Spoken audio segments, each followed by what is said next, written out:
talk about it later. 1320thevoice.com. This is the voice of Cincinnati. Yeah. Okay, let's be Frank. Okay, this is Frank. Good afternoon. You're listening to 1320 AM WCVG The Voice. This is another episode of OKaye, Let's Be Frank, sponsored by Bill Ham and Liberty Mutual Insurance. Home, auto, life, no matter your insurance needs, Bill has you covered. And LEI Home Enhancements for all your window, door, roofing, and siding needs. Call Frank Haddon at 859-739-9308. I am Frank. This is Kay. Hi, Hi, Frank. How Kay. are you, everybody? How you doing? Yeah, I'm good. Oh, yeah. I'm good. I'm good. Oh, Yeah, I had to think about it for a minute. It's so good. I don't know what to do with my hands right now. I really don't. I'm really playing don't. with the paper towel. Okay, I'm playing with the paper towel. Shut up, Frank. Just kidding. I'll be frank with you. Oh, Yeah. it's crazy. What's life been like, Kay? A lot of stuff happening, a lot of stuff going on in the life of Kay. Okay. Yeah, no, there ain't nothing going on. My sister, I think, has decided to stay in North Carolina. And so that's another big shift for Kay's household again. And so after the big heaviness of, oh my God, she's coming for 2 years. Now she's here for 8 months. I settled into that idea for her to be gone. Mm-hmm. So it's kind of been a roller coaster, really, the thought about it. I want her to go and have a life and be happy because she absolutely deserves to be the center of her own life, just as we are all the center of our own lives. Like as it was with me, I was the center. She knew only the friends that I knew. There was no extension of who she was and nobody to befriend her for her. Now she has that. So I just hope that things turn out good for her, but it's been kind of crazy emotional. She asked me, she said, "What do you think about it?" And I'm like, "Well, what am I supposed to think about it?" And she said, "Well, I don't know what you're supposed to think about it. I want to know what you really think about it." I really don't have an answer because I really want her to go and be able to have a life that she deserves to have. I feel that. I mean, everybody's entitled to that, I guess. And we don't know what that looks like for everybody else. It's one thing. It's been kind of a I don't know, a staple in my mind the past few weeks is like, where does everybody, and especially like people that are Christians and of the Christian faith, like, how do we get off really telling people how they should be and where they should be and, how it's supposed to work for them, you know what I mean? And that was kind of the premise between our question of the week, which is... Where does your strength come from? Where does your strength come from? A lot of people will, like, let's say they'll go to church, and our strength comes from the person that's in the pulpit telling us, how to live life better, or, in the case of a Joel Osteen, if you listen to Joel Osteen, the whole prosperity, everything's great, God wants great for you, blah, blah, blah, which I don't think is wrong. I don't think that God doesn't want great for you. But if you only get a little bit, bits and pieces of the gospel from different areas, what does that mean for you? And where does your internal strength come from? Is it just based off what that person has said on the TV or at the church or whatever? So in answer to what you're saying, like, where does Roxanne's strength come from? And it sounds like that she hasn't figured it out. And Right. That's what she's just kind of out trying to figure it out right now, to figure out where is my strength? you know. Right. Well, that's exactly right, because it wasn't 2 months ago she wouldn't cross Dixie Highway. I know you said that. I ain't crossing the street. She ain't crossing the street. She won't even cross the street. Not Dixie, but Turfway. She wouldn't cross it. She wouldn't even make it down to Dixie. She wouldn't even make it to Dixie. Now, she found enough strength to get on a bus. First time she's been on public transportation in 15 years, if not forever.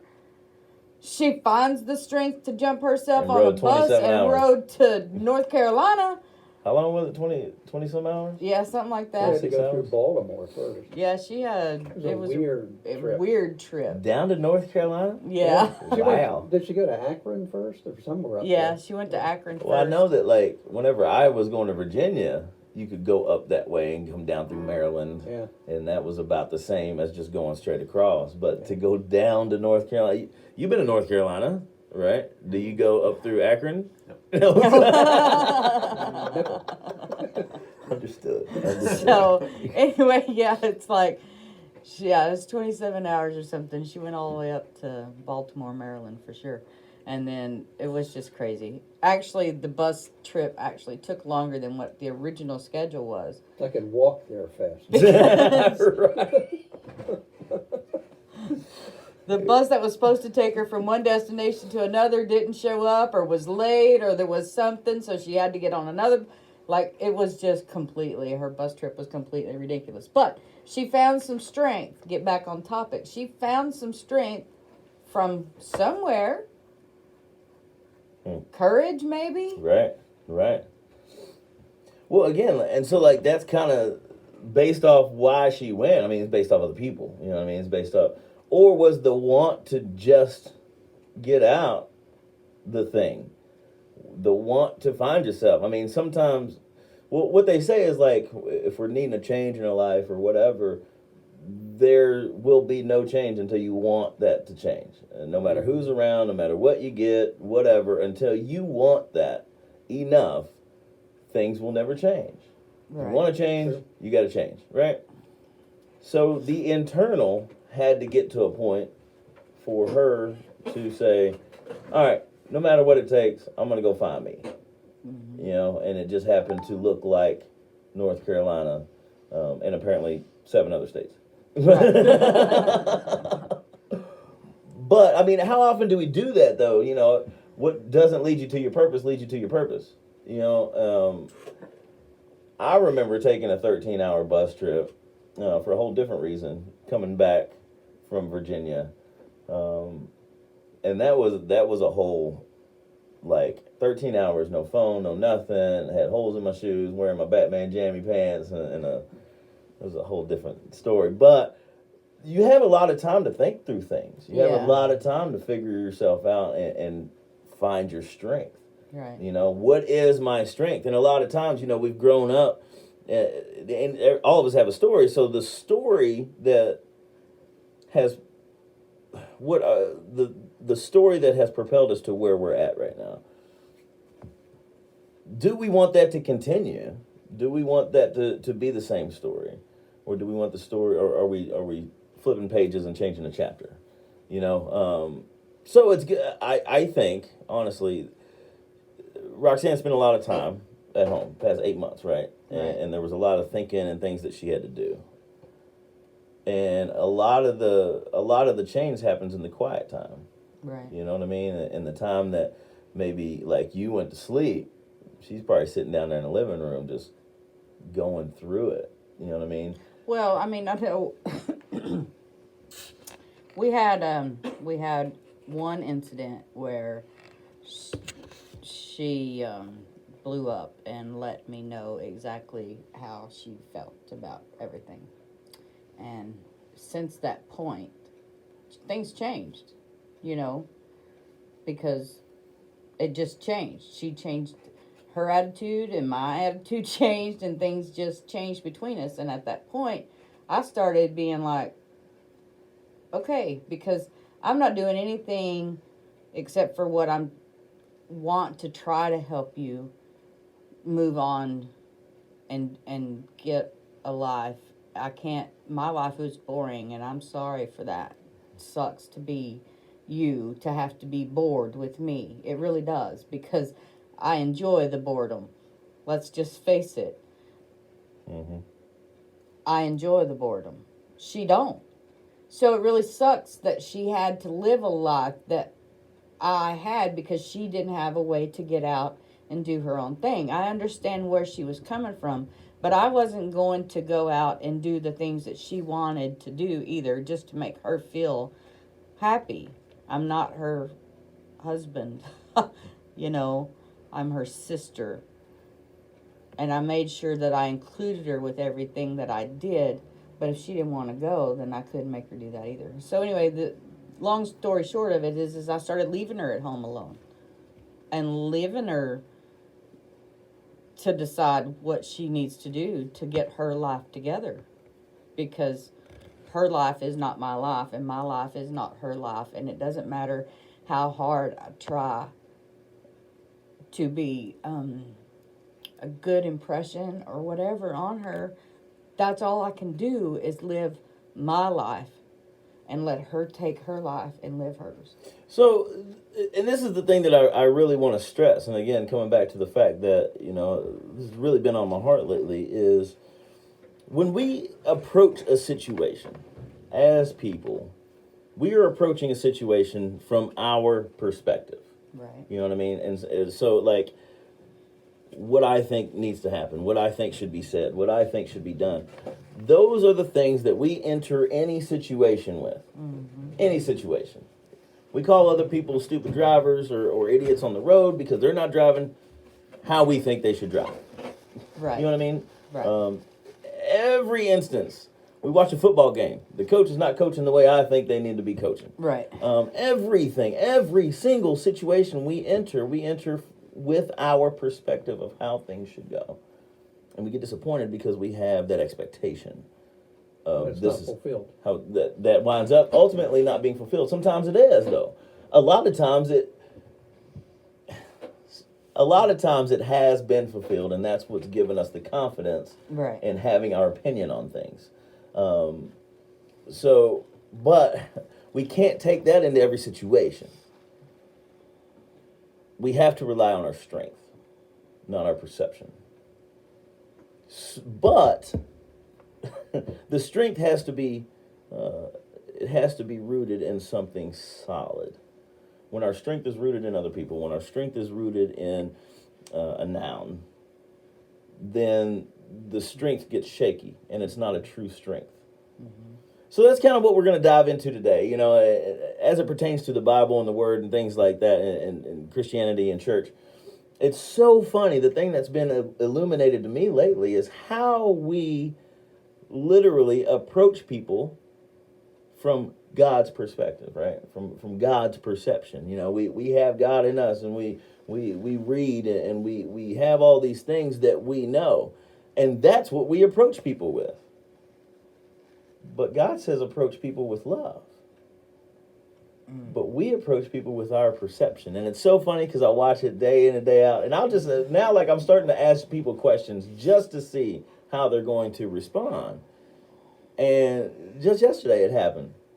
Asked the guy, what do you think about this? Like, I got questions about this. And he goes to his Bible and starts reading the scripture. I get it because I'm a Christian. I get it because I've read that and I understand that that's the answer. But if I'm not that person that understands that that's the answer, what have you just done to me? What have I just done to a person that doesn't know God, that doesn't know Jesus? If my answer to them is what I think their answer should be, what have I done to them? Totally alienated them from love. Mm-hmm. Anyway, so that's kind of like, well, as we get into it today, our guest in the house today is a good friend, and he's definitely has some insight to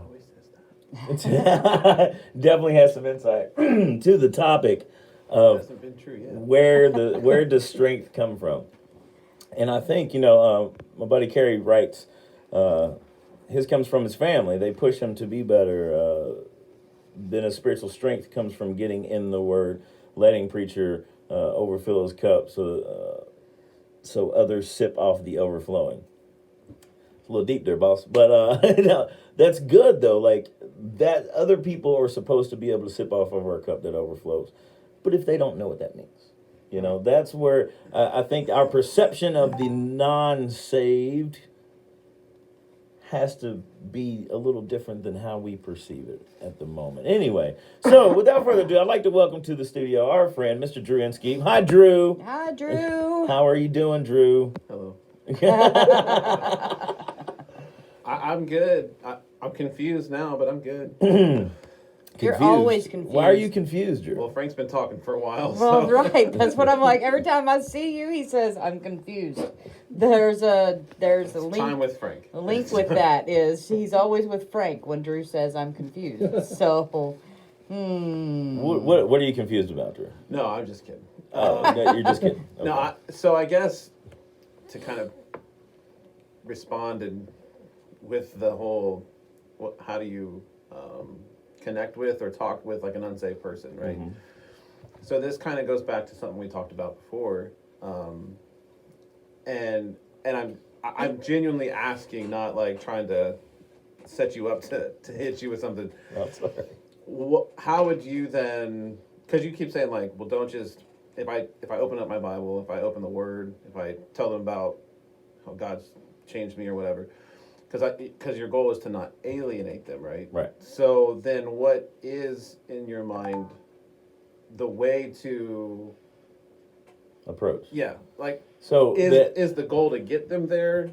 Or, like that, you know what I'm saying? So I do. And I'm so glad you asked that. You're like literally the first person to ask me, and I'm so happy to answer this question.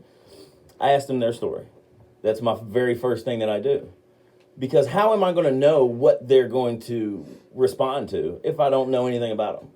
You know what I mean? I ask them why they're here. Why? And the whole time they're talking, I'm taking in and I'm asking God, you're going to have to take this. What do I do with this information that's coming into me right now? I don't know. You've placed us together for a reason, Lord. You're going to have to take over this conversation. But the first thing that I do, Frank will ask the person, well, what's your story? What are you here for? What's going on? No matter what setting, you walk into a church, we're outdoors cooking dinner, whatever it is. It's my first thing. What brings you around? Who are you? You know what I mean? And I think that that's approaching someone with love and understanding them, so that then Holy Spirit, you take over and take what's in me and use it for your glory right now. That's my opinion. Sweet. So I think that. To everything, there's always extremes, right? Mm-hmm. So I think in your one extreme, someone with no knowledge, with no information about the other person, just opens their Bible and starts thumping away. Mm-hmm. Because they know, hey, God is the answer. I just point them to God, everything's okay. But without that connection, maybe you're just throwing this at a wall instead of trying to break down that wall. On the other end of things, in my opinion, there are those who would say, well, just love them, just care about them, but never bring God up, never talk about how he's changed you. So maybe you're working on breaking down that wall, but you're not giving them anything at that point. So I think you're right. And I think that's the importance of being balanced. But I think knowing where you're trying to go. Because if the objective is just, well, I don't want them to feel like I'm judging them for not being a Christian, so your entire focus is therefore never bringing up Christianity, we're missing that mark. But if our goal is to just open it up and hit them over the head with it, we've missed the other goal. Right. So right. I think it's good. I think it's a good thing. I don't know if I've told you just one-on-one or if it was here before, but there was one time where I was at an event where people were just witnessing to other people. And how you feel about that, I had issues with it personally in some regards, because for someone to just walk right by me and then I say, hey, give me 3 minutes, repeat this prayer, eternity's changed. We've done a lot of skipping, done a lot of step skipping. Right. But with I remember one particular person, I did ask them, like, what do you believe? What's what's your story, basically. And this person said they wanted nothing to do with God.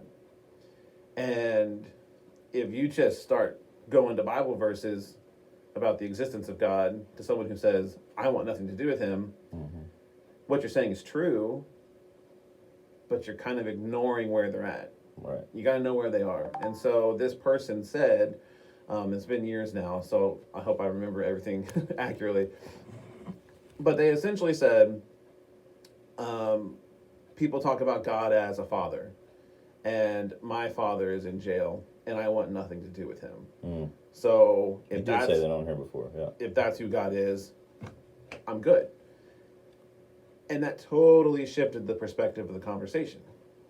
So to kind of go back to what your original thing was there, knowing where they're coming from is huge in that way. So that it sparked that memory in my mind. But yeah, because I think initially people saying, oh, if you're not going to turn to the Bible, what are you going to do? Like, you get this instant like, hey, hold on, don't water it down. But Right. you're not trying to water it down. Absolutely. You're trying to reach people where they're at. So there was a person that I attended a fellowship meeting with, and they are a person that will, when they say things like, I've met so many people that don't know God, know the Bible, blah blah blah, and we got to get them, we got to introduce them, and it's our responsibility, and blah blah blah. I'm like, it is totally our responsibility. That's the Great Commission, is go out and spread the word. You know, it's our responsibility to spread His word.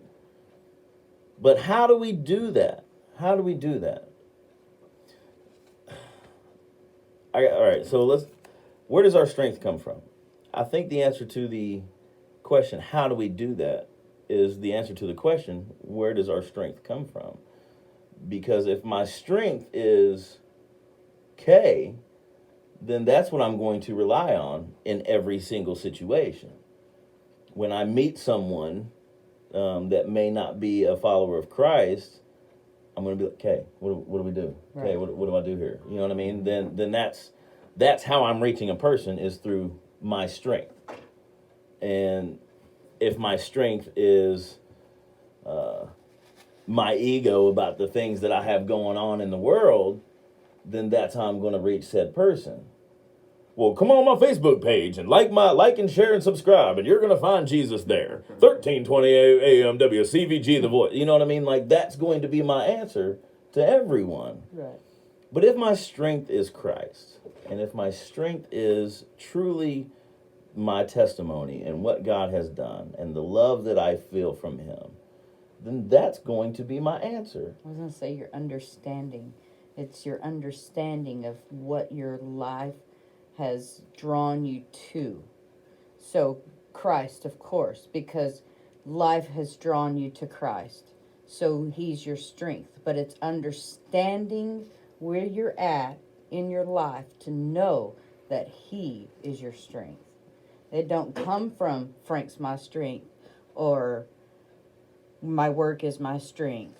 It comes from understanding your life and knowing that it doesn't matter all of those crazy things that you did, all of those good things that you did, all those bad things that you did. He was right there with you amongst all of that to keep you from falling flat on your face. And even if you did fall flat on your face, He picked you right back up, dusted you off, and put you on your merry little way right there with you. Right there. He's the strength. 120%. The definition of strength. The first definition is the quality or state of being physically strong.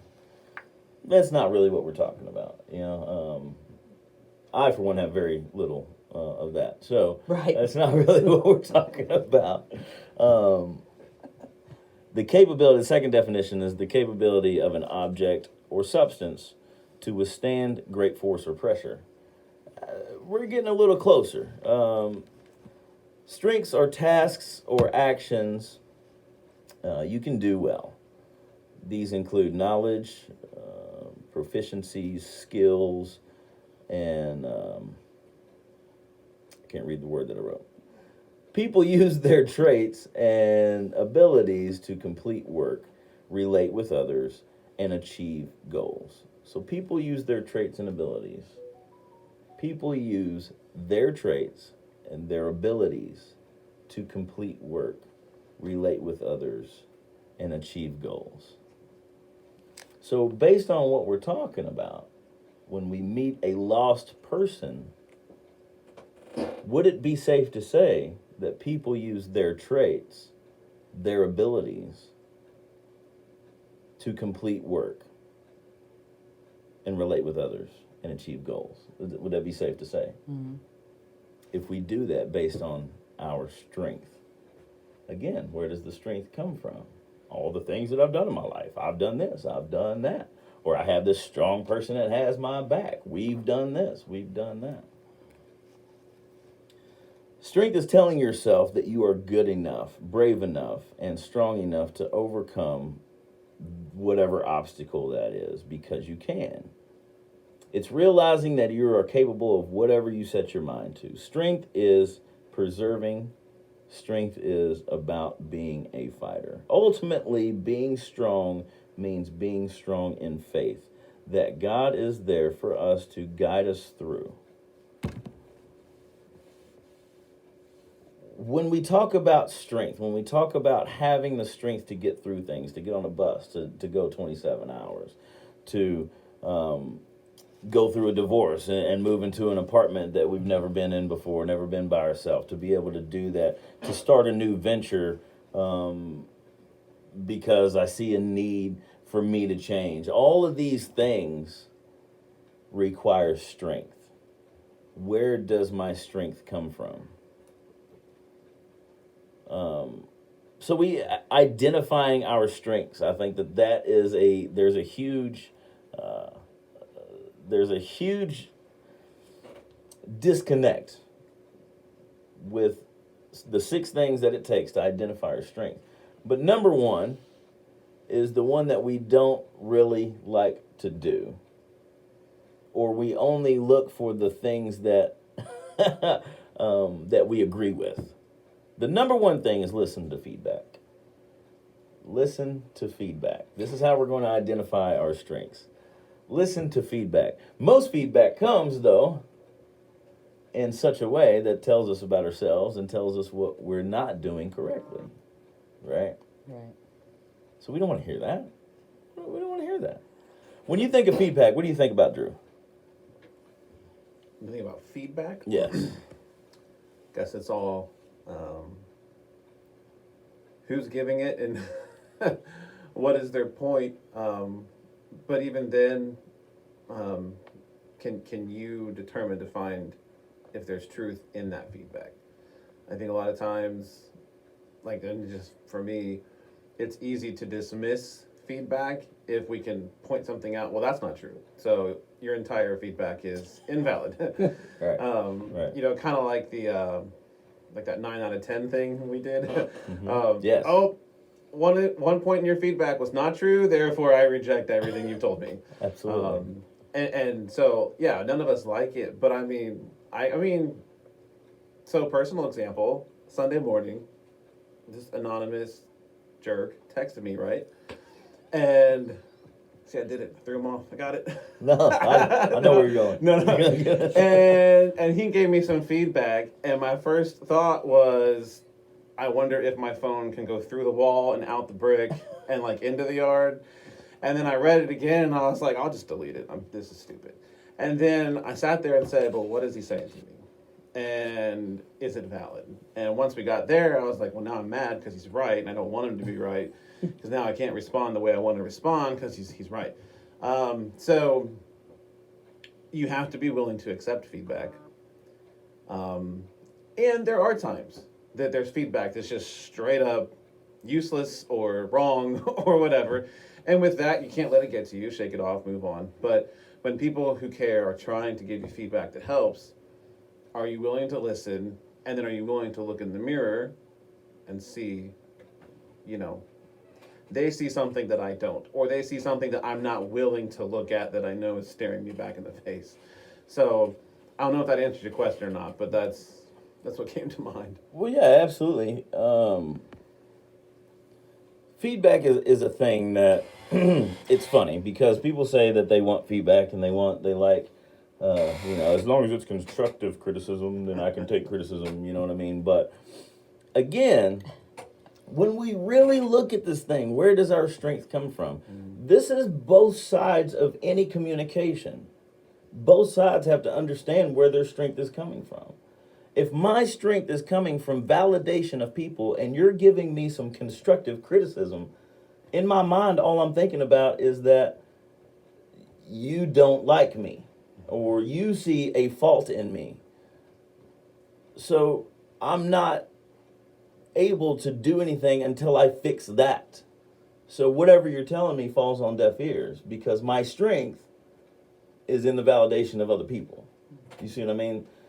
The issue never really gets fixed because all I'm really working on is trying to get my strength back. Does that make sense? Mm-hmm. So where my strength comes from is a root to how we behave and how we perceive, how we project ourselves. Right. As Drew was saying, the feedback that we hear, when it's something that's going to benefit us, we don't want to hear it. We throw it away.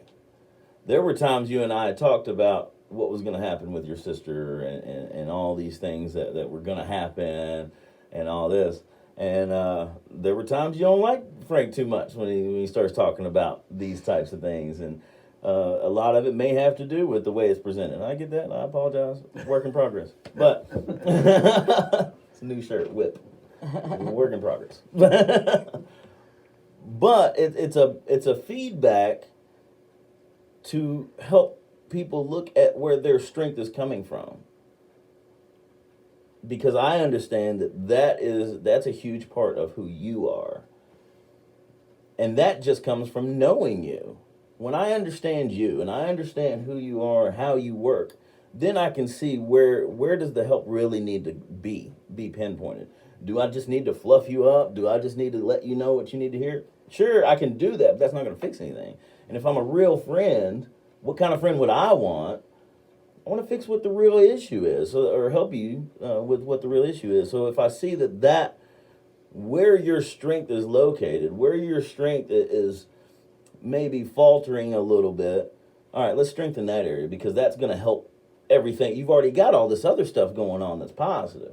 But this is cracking down here. Let me help mend that. Nobody wants to hear that. A lot of people don't want to hear that part. Right. Because that is truly the part that needs fixing. Somebody told me just yesterday that I was some fears and things that I have going on in my life. And he was like, basically like, I'm worried about like future stuff, you know what I mean? And worried about, what if money runs out and all this bunch of stuff. And he's like, well, you're idolizing your future now. You're putting that above God. And maybe that wasn't the right terminology, but I understood what he meant. I wasn't relying enough on God, But at first, for somebody to be like, well, you're idolizing something, Frank. Man, shut up. You know what I mean? Like, oh, man, you don't know me, type deal. It stings. It does sting when somebody tells you those things about yourself. But when you really look at it, it's like, okay, that's right. That's kind of true. Right. You know what I mean? So where is my strength coming from at that point? I've got a ton of scriptures here that are going to point us to where the strength should come from. But I really want us to get a good grasp on what the tasks and actions are in our daily life and where those things come from. What we use. We use our traits and abilities to try to accomplish some things. So what is the foundation of those? To identify a strength, we talked about number 1 is listening to feedback. Number 2, consider your passions. We get caught up a lot in trying to have a passion of whatever is going on around us. Again, you know what I mean? Like, a lot of people have to go into the family business. A lot of people, great granddaddy was a police officer, granddaddy was a police officer, daddy was a police officer, I gotta be a police officer. but it's not really a passion of mine. You know, there's my children. You know, I love God. I love ministry. I love music. My kids aren't as big into music as I am. You know, I encourage them to follow their passion because their passion is going to turn into one of their strengths. So, what would you say a passion of yours would be, Drew? A passion. I would say this is kind of a niche thing, but kind of helping people who feel, well, there's a couple different things. One, helping people who think there's no one there to help them. Like be that one person in their life, you know? And then the second thing I would say is kind of, and really along the same lines, I guess, but I'm trying to say this in a generic way that's not working in my head. That's not being real, raw, and relevant, Mr. Generic. Well, 'cause I have one very specific thing in mind that I'm trying to get away from. But I mean, generically, I could easily say, like, you know, preaching is a passion that I have, that anytime I get a chance, I'm going to take it. But along the lines of being there for people who feel like there's no one there, listening to people who feel like no one wants to listen, I guess is another generic way of saying what I'm trying to say. Because certain people have gone through certain things and they think they can't talk about it. They think, I can't tell my pastor this because they'll react this way. I can't tell my spouse this because they'll react this way. So trying to make myself available to people to where, hey, no matter what you say, no matter what it's about, no matter how it affects me or doesn't affect me, you can talk to me about that. And I'm not going to walk away because of whatever it is you're saying. So that's a really random answer again, but without being specific. But those are things that to me are like something that drives me a lot of times. Do you think that your passion and your strength coincide? They should. They need to. Right. Absolutely. Yeah, because if my strength is from the Lord and what He's doing in my life, when I in turn move to giving to others, it should be Him. Mm-hmm. But when it's my negativity, my sarcasm, my, find anything wrong with anybody at any given moment, and then I turn to talk to someone, what advice I might give them may not be very good or mm-hmm. helpful or something that's going to strengthen them in any way, because I'm coming from a place where I'm off track to begin with. So, yeah, I mean, if my strength is from Him, and then I in turn take that and turn to other people to give that same strength, they're ultimately getting Him, not me. Absolutely. That's so good. That is so good.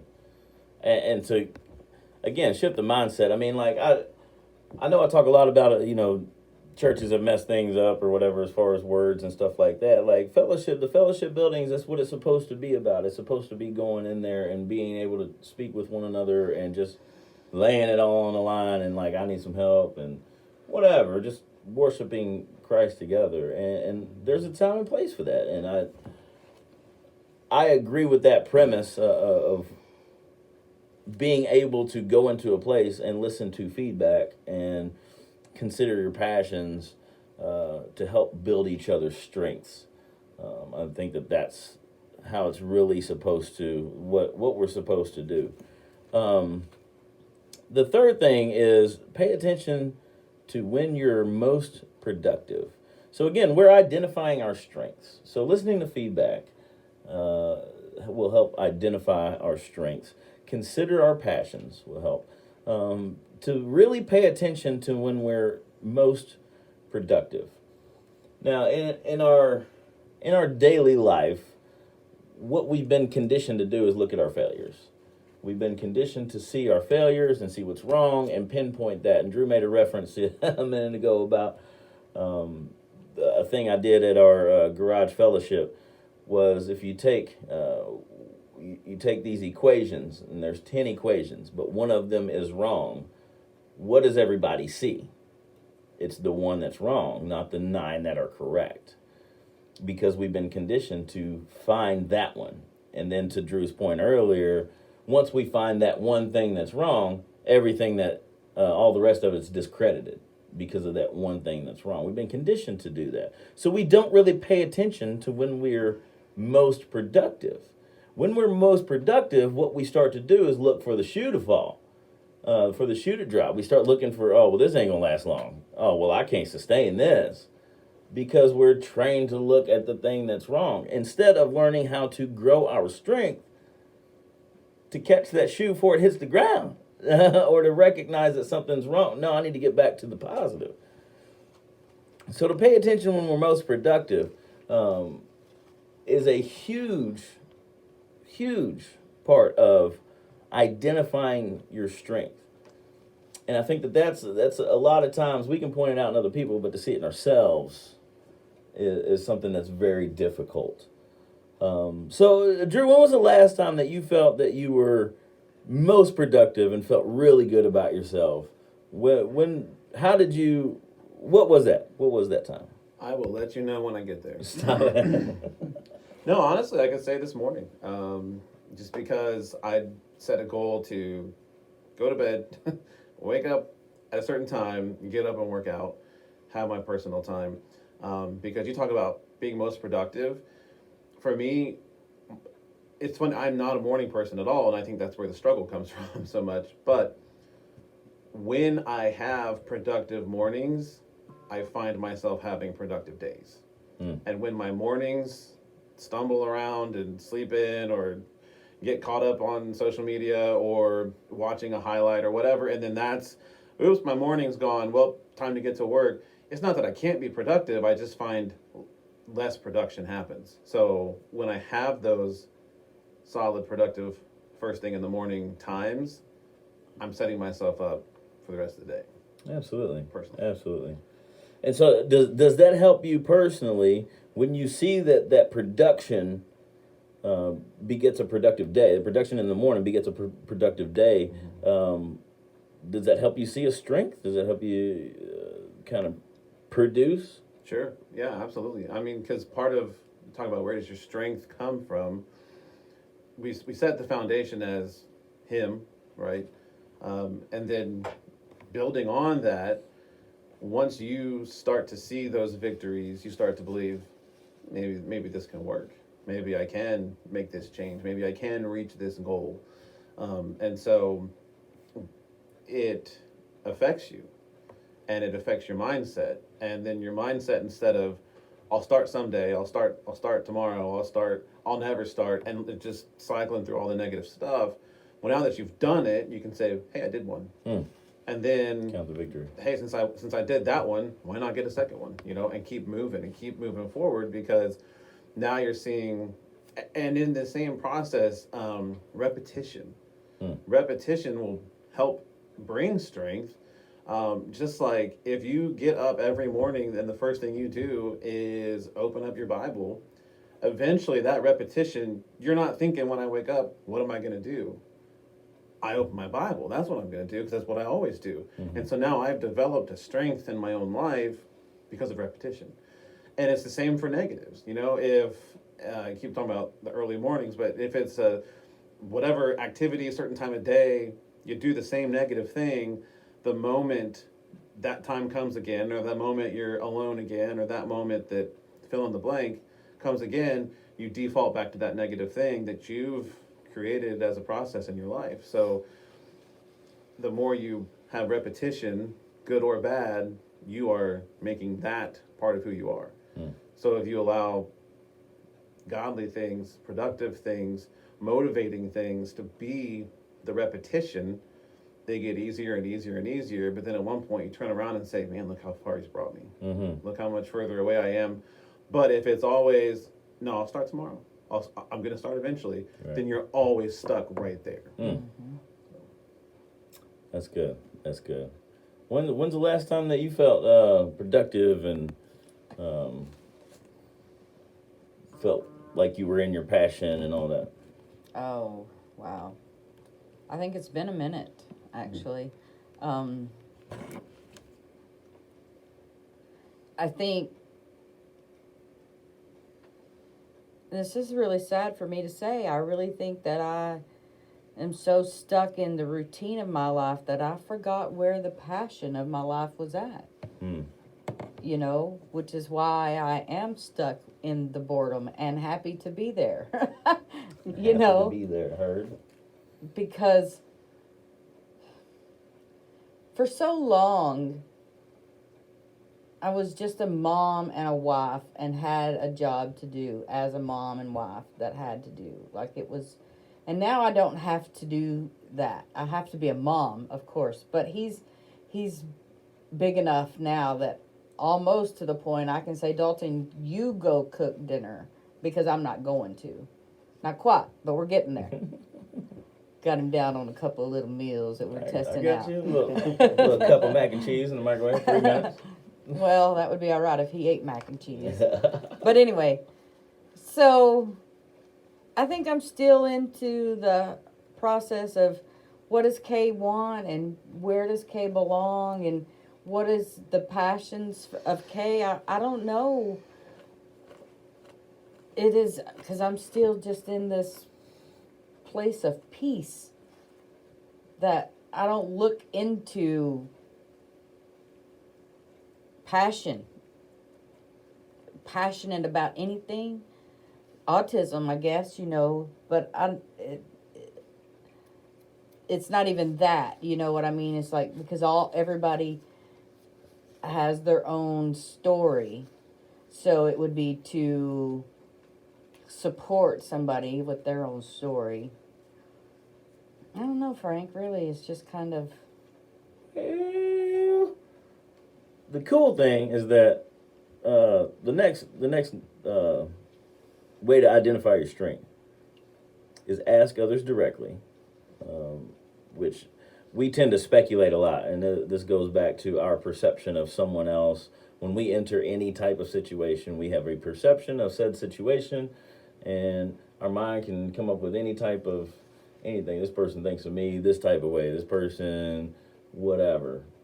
And like, I love the fact that you don't know. You literally do not know. And I know you don't know. Right. And I love those people that are like, well, I'm pretty good at reading folks. I'm sure you are, but you still don't know. Right. You can think all you want, and you can be as close as you want, but No one knows. No one knows. You don't know. You know what I mean? And people tend to go off of what they think they know a lot, and then make decisions about other people's lives, and it's just not. We got to stop that as Christians. We have to stop that. I don't care how much I've seen Jeff Eldred do the same thing. I've seen Jeff come in this radio station, turn lights on, and sit down behind that desk. Today, I don't know what's in that man's head. Right. You know what I mean? I don't know. You know, he told me something that's going on in his personal life this morning I had no idea about. Right. He made the same actions that I've seen him do for 3 years. Right. But today was different. Right. I've seen Drew. Today was different in Drew's life. You know what I mean? Your sister left. Your life has changed from yesterday to today. You know what I mean? I know she's been gone a couple of days, but I'm saying things are different. So I can't assume that I know what's going on in somebody else's head. So ask directly. Number 5 is take a personality quiz. That's kind of weird. I don't know why that's in there. But, hey, take a personality quiz if you want. That's fine. But number 6 is pertaining to what you were saying. Seek out new experiences. Mm-hmm. You have to. That's the only way that your strength is going to grow. You know what I mean? You can be, you're pretty strong. What usually happens is we're pretty strong in what we're comfortable with. Mm-hmm. And that's why we're comfortable. Mm-hmm. We know we're not strong in other areas, and that's why we don't seek out new experiences. Excuse me, but the more that we do, the stronger we get in the uncomfortability. Right. You know what I mean? Drew was talking about earlier, like I'm going to throw you off or whatever, you know, just messing around. But I like the uncomfortability. I like the randomness of things. And so it makes me stronger in those instances, you know. Somebody throws a curveball or whatever. I've been uncomfortable before. You're not going to make me nervous, you know. Sometimes you think you're not going to be able to do something, but you actually can. You actually, absolutely, at 120%. And that's what God has shown us through our lives. Right. There, every step, every level up that we've had, every time we've gone to do something, we figured it out, and He's helped us. You know, you think about, we didn't know how to walk when we came out of our mothers. We learned how to walk. You know what I mean? We fell down some steps, whatever. Got dropped on our heads, whatever. I mean, the case may be. When we started driving a car, we didn't know how to drive a car. We figured it out. It was scary. I remember, I was just thinking about, my son's about to turn, he's going to turn 15 this year, 16 next year, and I'm thinking about him driving. I'm thinking back about the times that I started driving and how nervous I was, you know. Just in the parking lot that my mom let me drive the big boat in, you know, he had an 87 Crown Victoria that I was driving. It was a big old boat, and I'm like, oh, you barely want to touch the gas, you know. And then when you get the permit and the first time you pull out on that street and like there's a car coming and they're coming super fast because they've been driving for years, and they stop right at the stop sign, and you're just sitting there like, you know, you're nervous, you're scared, but you made it. You made it through. Mm-hmm. You know what I mean? And it was a new experience. And the it's funny that we pick and choose which experiences we want. We want to go driving. That's a huge one. I haven't never done it before. It's scary. I could die. I want to do it. You know, we do that though, but we're scared to seek out something that is not as treacherous as that. I'm scared to go eat somewhere by myself. I don't want to do it. I don't want to just sit there and look weird in front of people. What? You got in a 3-ton piece of metal, and you got on a road with other people in 3-ton pieces of metal. I think you'll be all right if you sit in a restaurant by yourself. You know, I think it'll be okay. But it's just funny how we look at those things and how we don't think that we can do things when we totally can, and God made us to be able to do that. So the 6 things of identifying our strengths. We look at Proverbs 18:10, please. Identifying our strengths, listen to feedback, consider your passions, pay attention to when you're most productive. Ask others directly, take a personality quiz, seek out new experiences. I think those things are huge. Now, when we do talk about God being our strength and why that is so important, there are a couple of scriptures I want to read you in Isaiah. We're going to start at Isaiah 40, verse 29. Ultimately, being strong means being strong in faith, that God is there for us to guide us through everything. So while people use their traits and abilities to complete work, relate to others, and achieve goals, ultimately, being strong means being strong in faith, that God is there for us to guide us through all of those things. So no matter what, no matter if I'm struggling with wanting to go and eat at a restaurant by myself, or I'm struggling to just to seek new experiences by myself, God is there for us to guide us through. So I'll start at Isaiah 40. It's Isaiah 40, verse 29. He gives us strength to the weary. He gives strength to the weary and increases the power of the weak. I'm weak. Where do I get my power from? God. He gives us strength. He gives strength to the weary and increases the power of the weak. Even youths grow tired and weary, and young men stumble and fall. But those who hope in the Lord will renew their strength. They will soar on wings like eagles. They will run and not grow weary. They will walk and not be faint. And I love that scripture because it says, run and not grow weary. Walk and not grow faint. It doesn't say sit there and wait. It don't say sit in comfortability and he's going to take care of you. It don't say that. It says run and you won't grow weary. Walk. If you can't run, I get it. Can anybody run? Walk and you won't grow faint because God gives us our strength. 41:10, Isaiah 41:10. So the end of all that, to wrap up all of this, what he says is, do not fear, for I am with you. Do not be dismayed, for I am your God. I will strengthen you and help you. I will uphold you with my righteous hand. That's a daggum promise from the Old Testament. That was pre-Jesus. Then Jesus came to fulfill all of these prophecies and to uphold these promises. So this promise that was written, do not fear, for I am with you. Do not be dismayed, for I am your God. I will strengthen you and help you. I will uphold you with my righteous hand. It's a promise. What does Proverbs 18:10 say? Proverbs 18:10 says, "The name of the Lord is a strong fortress. The godly run to him and are safe." Woo! The name of the Lord is strong enough. Is a strong fortress. The godly run to him and are safe. The godly run to him and are safe.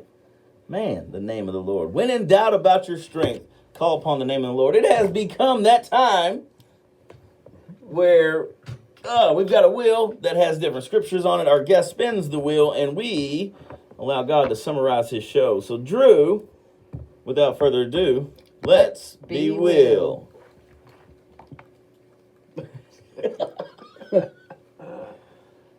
It was Isaiah 40:28. So much anticipation because I can't see anything.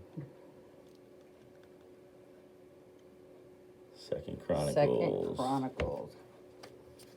I'm gonna let you find that. Second Chronicles 7:14. Can I say one more thing real quick? You absolutely can. So, like applying all the stuff we talked about, relying on him, our strength comes from him and all that. What does that look like every day? You know, because we give the... Got it right here. We give that...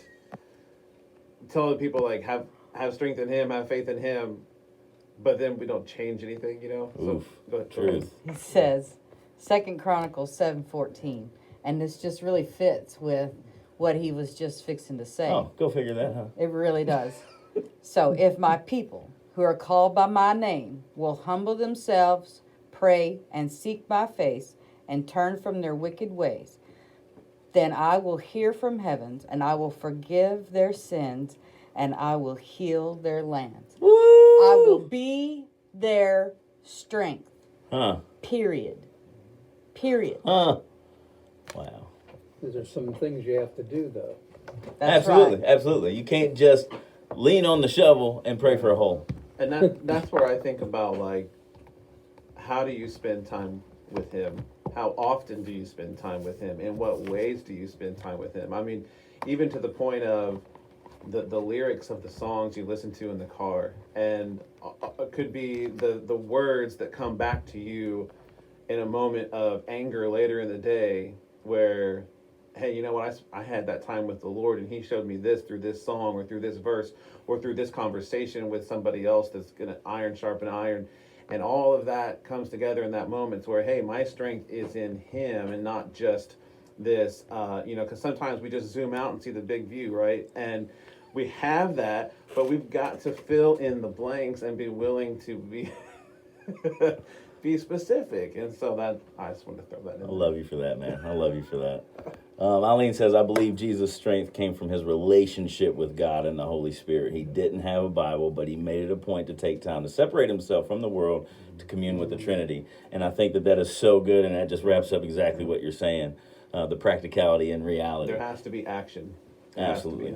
Absolutely. Man, thank you so much, Drew, for being on here, dude. It's I appreciate you for sharing where your strength comes from and all those things. It's always a pleasure to have you on and teach us some stuff. Thanks for having me. We definitely appreciate it. App champion, for sure. Guys, thank you so much, everybody who has loved us, supported us through the years. Big things coming for sure. God's doing a lot here. Thank you to our sponsor, Bill Ham, Liberty Mutual Insurance, Home Auto Life. No matter what your insurance needs, Bill has you covered. LEI Home Enhancements, windows, siding, roofing, doors. Call Frank Haddon, 859-739-9308 for your roofing, siding, window, door needs. Tune in next week, 12 p.m. here on 1320 a.m. WCVG, The Voice. Bye. Bye. I'm Frey. I'm Kay. I'm Frank. I'm Frey. I'm Frey. This is Kink. Bye. to the thing? Shine Cleaners, Fort Thomas Ice Cream, and Hinsford Builders.